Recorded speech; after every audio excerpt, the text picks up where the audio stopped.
오늘 우리에게 주신 하나님의 말씀 보겠습니다. 구약성경 룻기입니다. 룻기 1장 8절에서 16절에 있는 말씀입니다. 구약성경 룻기 1장 8절에서 6절에 있는 말씀, 저와 여러분이 한 절씩 교독하도록 하겠습니다. 나오미가 두 며느리에게 이르되 너희는 각기 너희 어머니 집으로 돌아가라.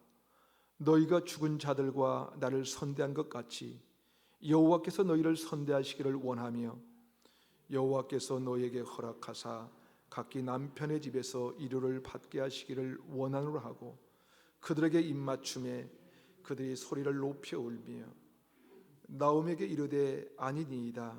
우리는 어머니와 함께 어머니의 백성에게로 돌아가겠나이다 하는지라. 나오미가 이르되 내 딸들아 돌아가라. 너희가 어찌 나와 함께 가려느냐? 내 태중에 너희의 남편 될 아들들이 아직 있느냐? 내 딸들아 되돌아가라. 나는 늙었으니 남편을 두지 못할지라.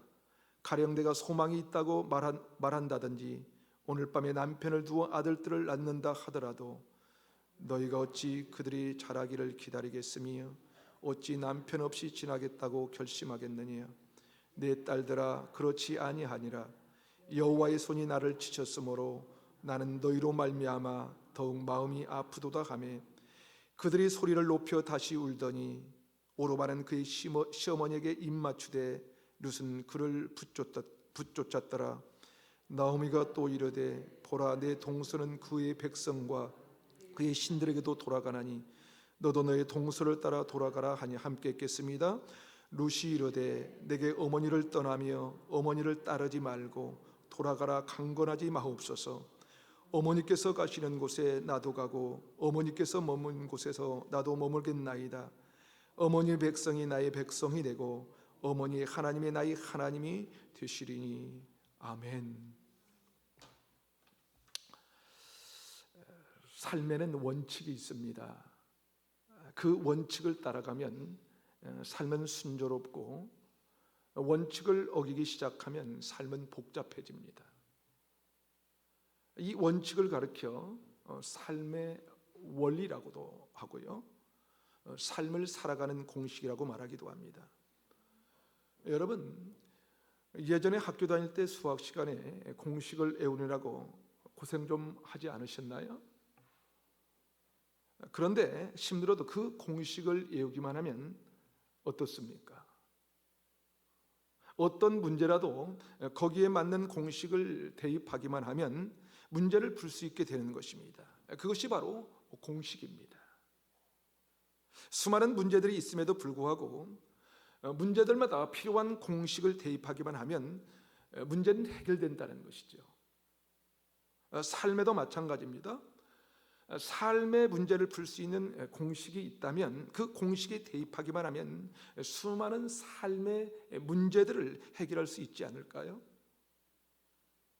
성경을 보면 수많은 삶의 공식들이 있는데요, 그것을 가정에 대입하거나 직장에 대입해도 혹은 나의 삶에 대입한다 해도 문제를 해결할 수 있을 것입니다. 오늘 본문을 봐도 그렇습니다. 룻기는 여러분이 잘 알고 있는 내용일 텐데요, 본문에는 시어머니와 며느리들 사이에 삶에 대한 그 이야기가 나오지요. 그런데 이 말씀을 자세히 묵상하다 보면 여기에도 공식이 있습니다.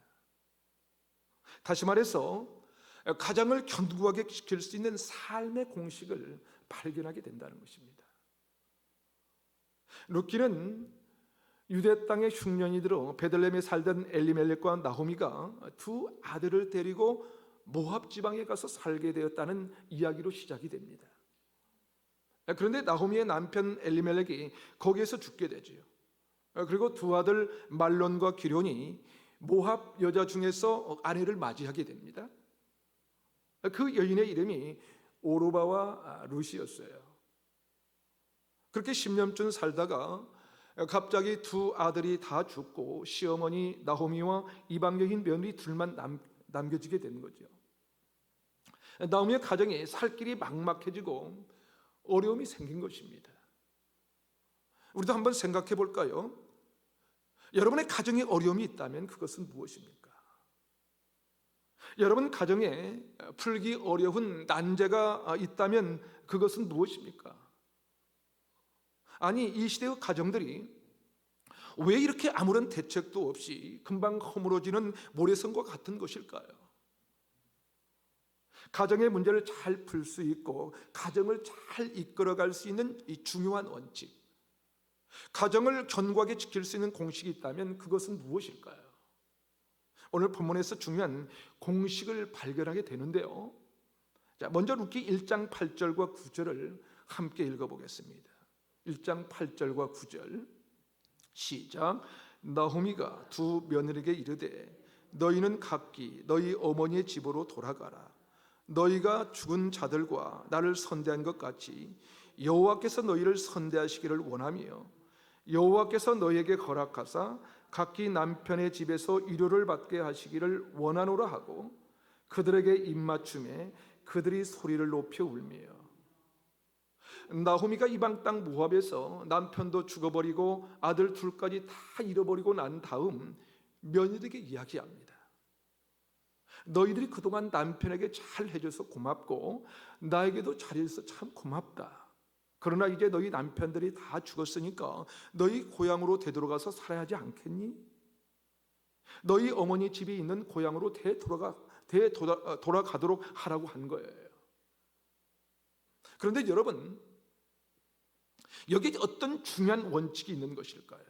다시 말해서 가정을 견고하게 지킬 수 있는 공식이 있다면 여러분 그것은 무엇일까요? 첫 번째로 어려울 때일수록 상대방을 생각하고 배려해 줘야 합니다. 여러분 한번 생각해 봅시다. 지금 나오미는 어떤 상태냐면요, 나이는 들어서 늙었고 남편은 죽었습니다. 게다가 그나마 기댈 수 있는 아들마저도 다 죽었습니다. 손주라도 하나 있으면 좋을 텐데 손주도 없었던 것입니다.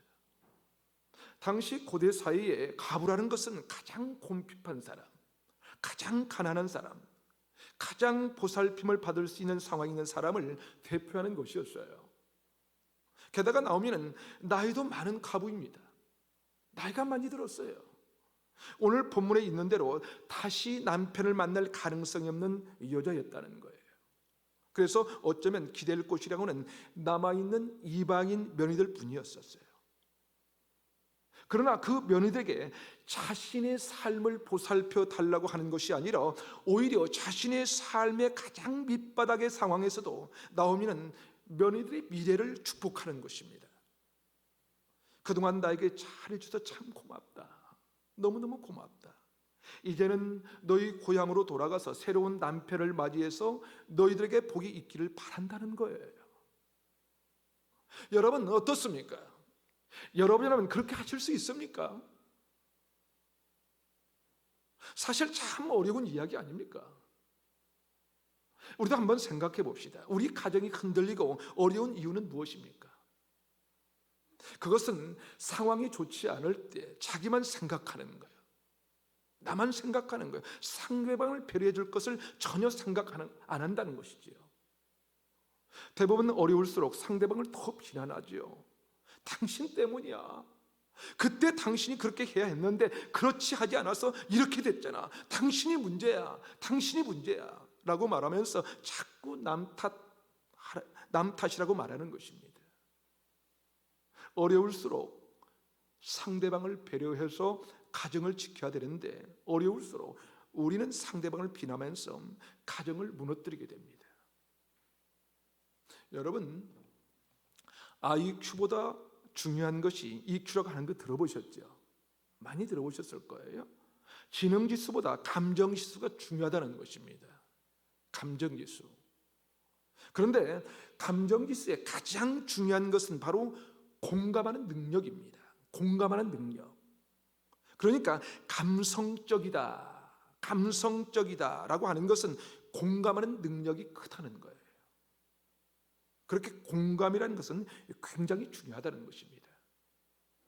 감성지수라는 책을 쓴 이 데니얼 골만이라는 사람에 의하면 세상을 위험으로부터 지켜줄 수 있는 가장 큰 무기가 바로 공감 능력이라고 합니다. 공감 능력. 왜냐하면 사람에게 공감의 능력이 생기면 인간의 그 잔인함으로부터 구원받는다는 거예요. 여러분, 우리 인간은요 참 잔인한 면이 있습니다. 한번 생각해 보실까요? 예전에 아이들이 어렸을 적에 애들이 막 울 때 엄마들이 얼마나 매정한지 아세요? 뚝! 그만 울어! 더 오늘 혼낼 거야? 혼내고 있으면서 혼내겠다는 거예요. 혼내고. 그러고 보면 엄마들이 참 독하지요. 매정해요. 자, 그것 보니까 아버지들은 더해요. 우리 아이를 향해 어떻게 하죠? 시끄러워! 입 안 닥쳐? 뭘 잘했다고 울어? 그러죠.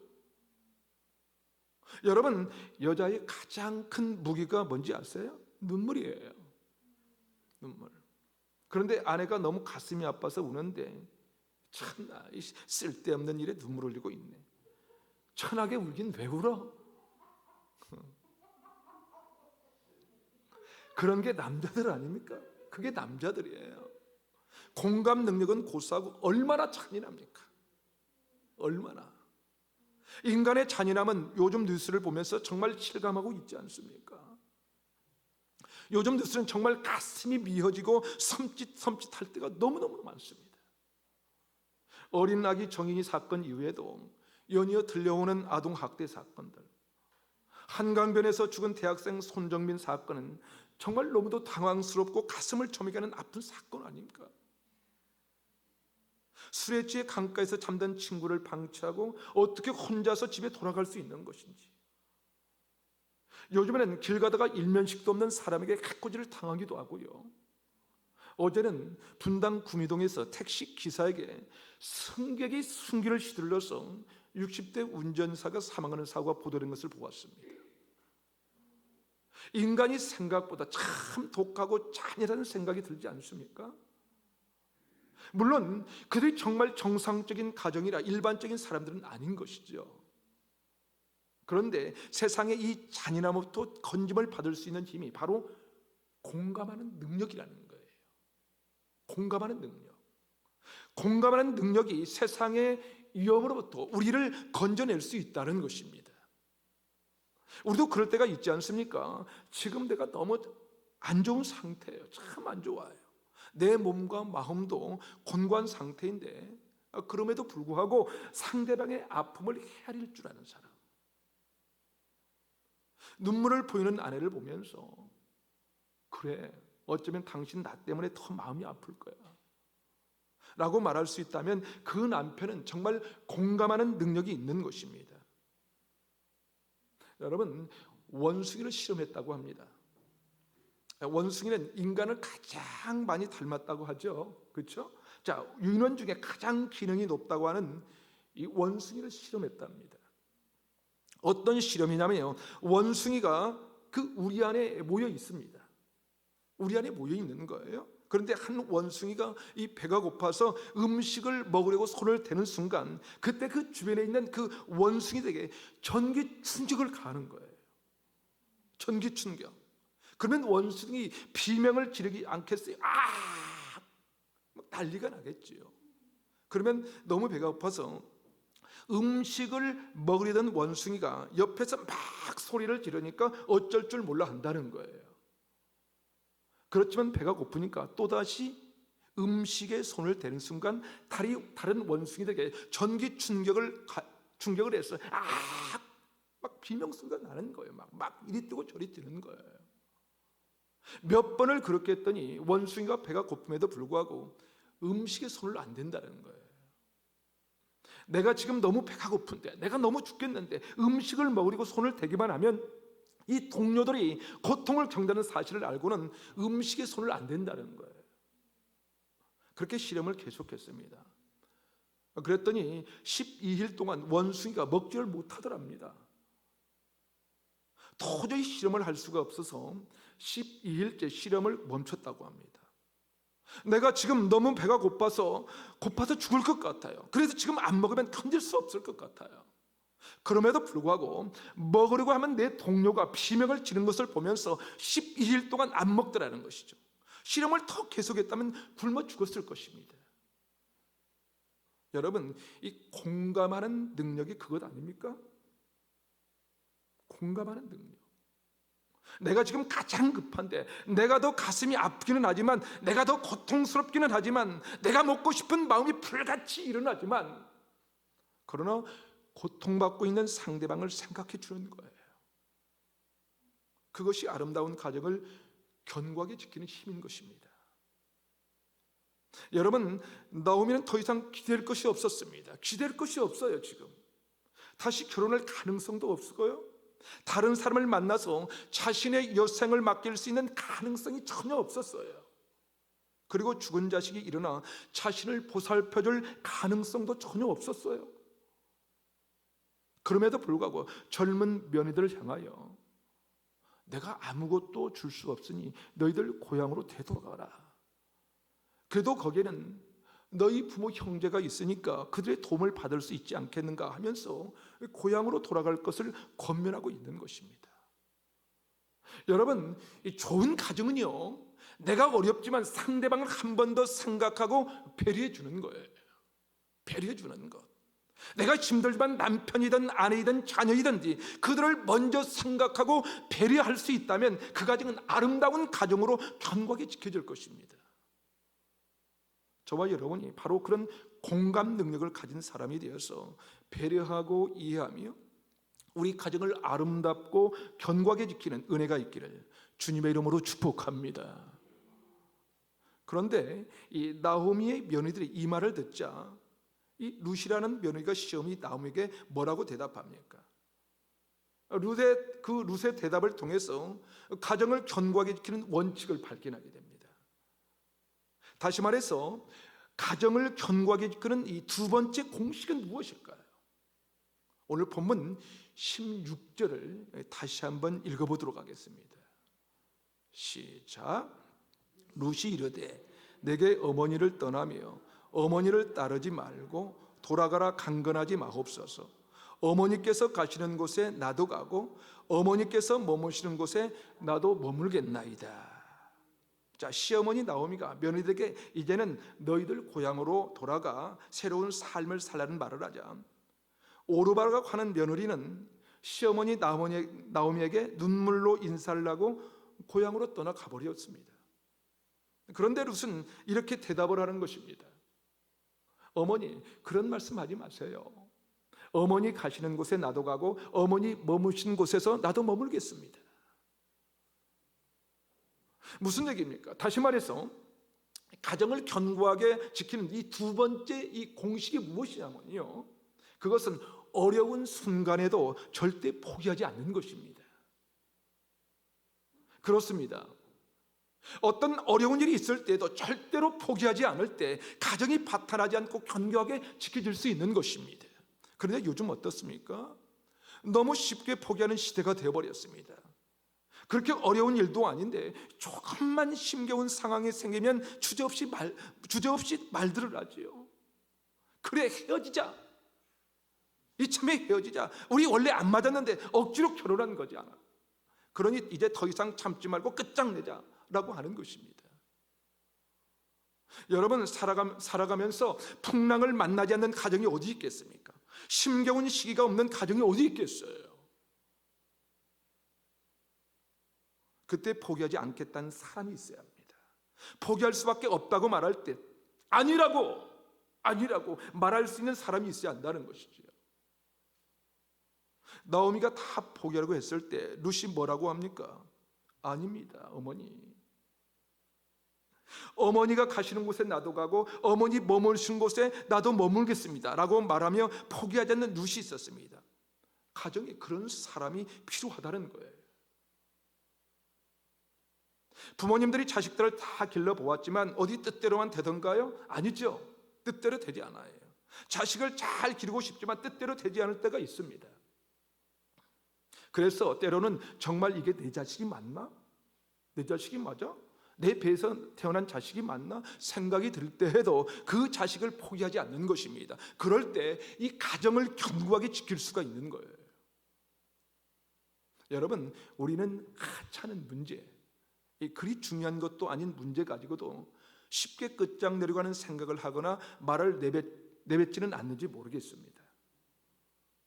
포기하는 것이 아무런 문제가 없는 것처럼 말합니다. 오히려 상대방을 비난하면서 내가 더 정당하다고 설명하려고 합니다. 그런데 오늘 성경에 룻은 어떻게 합니까? 어쩌면 차라리 고향으로 되돌아가는 게 나을지도 모르는데, 이방 족속인 그녀가 늙은 과부인 시어머니 나오미를 쫓아서 함께 살겠다고 결정하는 것입니다. 어려워도 포기하지 않겠다는 거예요. 포기하지 않겠다. 그것이 바로 가정을 살리고 견고하게 지키는 엄청난 능력이 되는 거예요. 아무것도 없던 이 연이 어떻게 되었습니까? 여러분 잘 아시죠? 룻은 예수님의 족보에 들어가지 않습니까? 후에 보아스로 가는 좋은 남편을 만나서 룻이 오벳을 낳게 되고 그 후손으로 말미암아 아침에 예수 그리스도가 태어나게 됩니다. 그렇습니다. 어려운 순간에도 누군가 상대방을 배려해 줄 수 있는 그런 사람이 있다면, 누군가 포기하지 않는 한 사람이 있다면, 포기하지 않는 사람이 있다면, 아니 그 사람이 바로 내가 된다면, 내가 퍼스트 펭귄이 된다면, 그러면 어떤 가정도 포기하지 않고 견고하게 지켜갈 수 있을 것입니다. 마지막으로 아름다운 가정을 견고하게 지키는 공식은 무엇일까요? 오늘 보면 16절 하반절은 이렇게 기록합니다. 16절 하반절을 우리 다 한 목소리로 다시 한번 읽어보겠습니다. 시작. 어머니의 백성이 나의 백성이 되고 어머니의 하나님이 나의 하나님이 되시리니. 무슨 말입니까? 룻은 이방 여인이었지만 나오미가 믿는 하나님을 나도 따르겠다고 말하는 거예요. 나도 따르겠다. 그렇습니다. 가정을 견고하게 지키려면 일치된 신앙이 필요하다는 거예요. 일치된 신앙. 다시 말해서 가정을 견고하게 지키는 이 세 번째 이 공식은 일치된 신앙이 필요합니다. 여러분, 룻은 이방 여인이었지만요, 어머니의 하나님이 나의 하나님이 된다고 고백하고 있습니다. 다시 말해서 룻은 시어머니 나오미와 같은 신앙을 가지겠다는 거예요. 가지겠다. 여러분, 이것이 가정에 꼭 필요합니다. 여러분, 왜 우리가 아직 구원받지 못한 남편이나 자식들을 위해 기도해야 하는지 아십니까? 물론 그들의 영혼을 구원하기 위해 기도해야 됩니다. 그들도 영원한 생명을 얻어야 하기 때문에 우리가 기도해야 되죠. 그러나 동시에 이 가족이 하나 되어 신앙을 같이 한다는 것이 가정을 견고하게 지킬 수 있는 가장 큰 힘이기 때문에 그래요. 가장 큰 힘. 같은 신앙이 아니면 가정을 견고하게 지킬 수가 없습니다. 신앙이 하나 되지 않고는 가정이 견고하게 세워질 수가 없다는 거예요. 여러분, 다윗을 한번 생각해 보세요. 다윗이 첫 번째 부인을 기억하십니까? 다윗의? 바로 사울의 딸이었던 미갈이었습니다. 그런데 다윗과 미갈이 특별히 어떻게 다른지 성경은 기록하고 있는데요. 자, 블레셋 군대에게 여호와의 법궤가 빼앗겼을 때입니다. 다윗은 그 법궤를 되찾아와야 했습니다. 왜냐하면 이스라엘 백성들에게 이 법궤는 하나님의 임재를 의미하는 것이기 때문입니다. 그런데 법궤를 찾아오는 중에 우사와 베레스라는 사람이 법궤에 함부로 손을 대다가 죽어버립니다. 이 죽어버린 바람에 어느 누구도 이 여호와의 법궤를 다윗성으로 가져오지를 못하게 되지요. 그러다가 잠시 머물렀던 곳이 있었는데 그곳이 오벳 에돔 집이었어요. 오벳 에돔 집이었어요. 그런데 그 집이 여호와의 궤로 인하여 엄청난 복을 누리게 되자 다윗은 용기를 내어서 이제 궤를 옮길 수 있겠구나 생각을 하고 여호와의 궤를 다윗성으로 옮겨옵니다. 드디어 여호와의 궤가 다윗성으로 들어오는 것을 보자 너무너무 감격하고 기뻤던 다윗이 어떻게 합니까? 춤을 추기 시작합니다. 춤을 춰요. 춤을 추다가 옷이 벗겨지는 줄도 모르고 춤을 추는 거예요. 너무 좋아서. 너무 흥분이 된 거죠. 그때 미갈이 어떻게 합니까? 위에서 내려다보다가 뭐라고 했는지 아십니까? 사무엘하 6장 20절은 이렇게 기록합니다. 다윗이 자기 가족에게 축복하러 돌아오매 사울의 딸 미갈이 나와서 다윗을 맞으며 이르되 이스라엘 왕이 오늘 어떻게 영화로우신지 방탕한 자가 염치 없이 자기의 몸을 드러낸 것처럼 오늘 그의 신복의 계집종의 눈앞에서 몸을 드러내셨도다 하니. 여러분, 미갈은 다윗을 비웃고 업신여긴 거예요. 어떻게 영화롭다고 말하는 당신이 이렇게 계집종들 앞에서 자기 몸을 드러내고 춤을 추고 있는가 하는 것이죠. 중요한 것은 그거예요. 뭐냐면요, 다윗은 하나님의 궤가 들어올 때에 하나님을 향한 이 열정이 있었어요. 이 열정이 자신의 체면을 잊어버릴 만큼 기뻐하는 뜨거운 신앙의 그런 그 사람이었다는 거예요. 그런데 미갈은 거기에 대해서 조금도 관심이 없었습니다. 신앙에 대해서 관심이 없었어요. 오직 체면만 중요하게 생각한 거예요. 그렇습니다. 여러분, 신앙이 하나 되지 않으면 어렵습니다. 교회 안에서도요, 신앙이 하나 되지 않으면 어렵습니다. 저는 찬양을 뜨겁게 열정적으로 하는 것을 참 좋아합니다. 그런데 그런 것을 싫어하는 사람들은요, 뭔 찬양을 저렇게 요란하게 해야 되나? 라고 하는 것이죠. 그러나 전심으로 하나님을 찬양하기 원하는 사람들은요, 어떤 찬양에도 은혜를 받습니다. 은혜를 받아요. 그런데 찬양을 하지 않고 듣기만 하면 아이고 진짜 오래도 안 해. 저거 알지도 못하는데 저 혼자 신나가지고 떠들고 있네. 왜 그렇습니까? 자기가 하지 않으니까. 자기가 하지 않으니까 그런 것입니다. 혹 모르는 찬양이라도 여러분 가사에 집중해 보세요. 그러면 이 가사 한 구절 한 구절이 얼마나 은혜로운지 그 가사가 바로 내 기도이고 내 고백이 되는 거예요. 내 고백이 되는 거예요. 기도를 하는 것도 그렇습니다. 대표 기도를 할 때는 꼭 써서 하도록 하는데요. 왜냐하면 중언부언하지 않도록 하기 위해서 그렇습니다. 그런데 대표 기도를 앞두고 많은 시간 투자하면서 고민하잖아요. 어떻게 기도해야 할지 기도하면서 정리를 할 수 있거든요. 기도로 많이 준비되어 기도는 들어보면 다르지 않습니까? 그래서 써서 하게 하는 것입니다. 그런데 어떤 분들은 그러죠. 아니 왜 기도를 써서 하는 거죠? 그런 사람이 있어요. 교회 안에서도 각자가 서로 다른 생각이 있습니다. 각자 신앙이 다른 것이죠. 그것이 교회 안에 가득하면 교회는 어려워집니다. 여러분 가정에서도요, 믿음의 일치가 없으면 여러분 어렵습니다. 그러게 우리가 잘 믿고 있어도 남편을 위해서 기도해야 됩니다. 내가 잘 믿어도요, 아내를 위해서 기도해야 된다는 거예요. 부모님들이 잘 믿고 있어도 자녀들의 믿음을 위해서 기도해야 한다는 것입니다. 무엇 때문에요? 신앙의 일치를 위하여 기도해야 됩니다. 왜요? 우리가 문제를 만났을 때 나는 뜨거워서 열심히 기도를 하는데 남편이 이렇게 말합니다. 그게 기도한다고 되냐? 그게 기도한다고 돼? 그러면 되겠어요? 오늘 성경에 룻은 나오미에게 말합니다. 어머니의 하나님이 나의 하나님이 되십니다.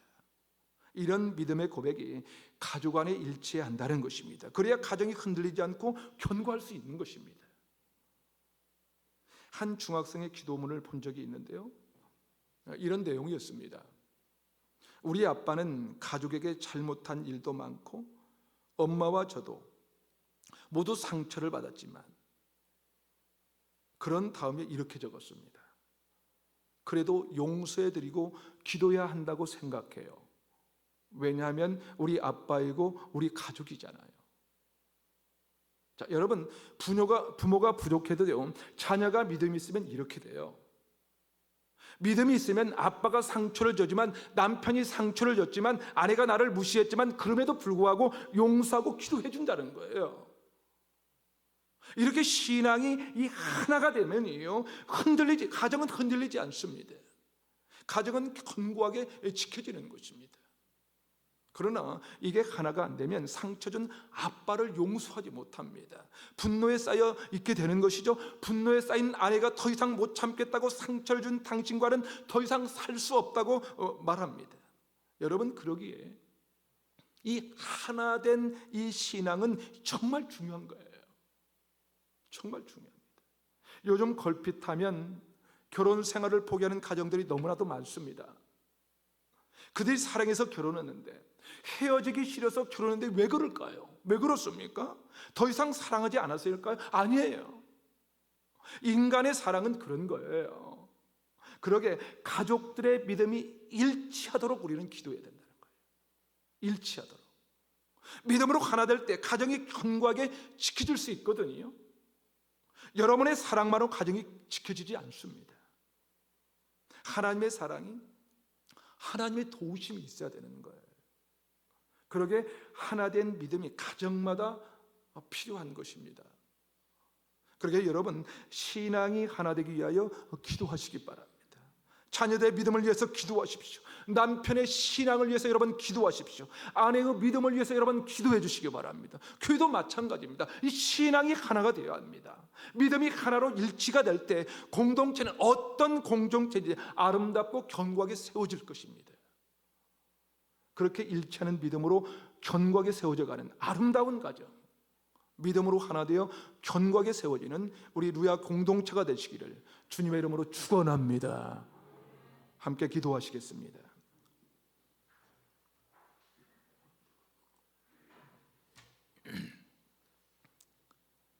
이 시간 우리 이렇게 기도하기를 원합니다.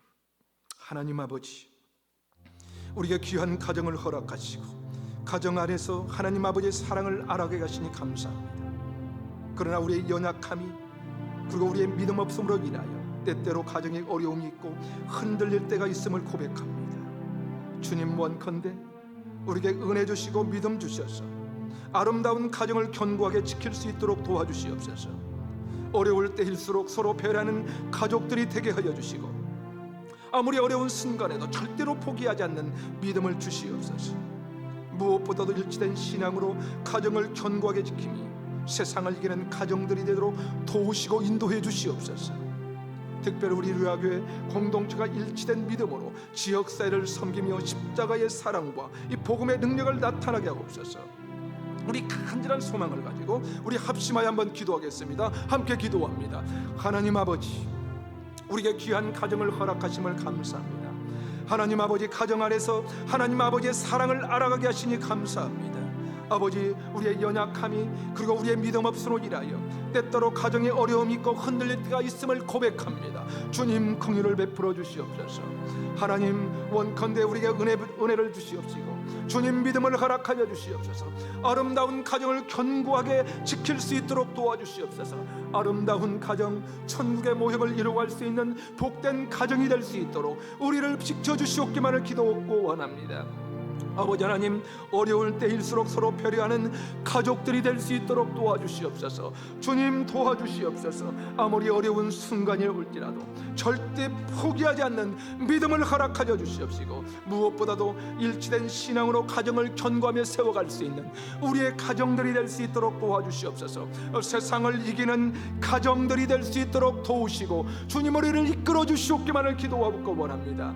아버지 하나님, 특별히 우리 루야교회 공동체가 주님 일치된 믿음으로 지역사회를 섬기게 도와주시옵시고 십자가의 사랑과 복음의 능력을 나타낼 수 있도록 우리를 붙잡아 주시고 인도해 주시옵기만을 기도하고 원하오니 하나님 도와주시옵소서.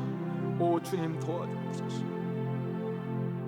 하나님 아버지, 세상은 험하고 악하지만 사람들은 강팍하고 잔인하지만 우리가 그런 세상을 따르지 않고 주의 선하심을 나타내는 교회의 사명을 온전히 감당하도록 우리를 도우시고 인도해 주시옵소서. 가정마다 어려움이 있고 때로 환난과 문제가 있을지라도 주님의 마음과 공감하는 능력으로 새로 배려할 줄 알게 하시고 어려운 순간에도 절대로 포기하지 않게 하여 주시옵소서. 무엇보다도 우리의 가정마다 일치된 신앙으로 온전히 하나가 되어 죄악을 이기고 세상을 이기며 가정을 견고하게 지킬 수 있도록 우리에게 믿음과 성령의 능력을 부어주시옵소서. 우리 교회가 믿음의 일치를 이루어 하나님의 역사를 이루는 교회로 성장하고 부흥하도록 이끄시고 인도해 주시옵소서. 그렇게 하실 하나님을 찬양하오며 우리의 능력 되시는 예수님의 이름으로 기도하옵나이다. 아멘.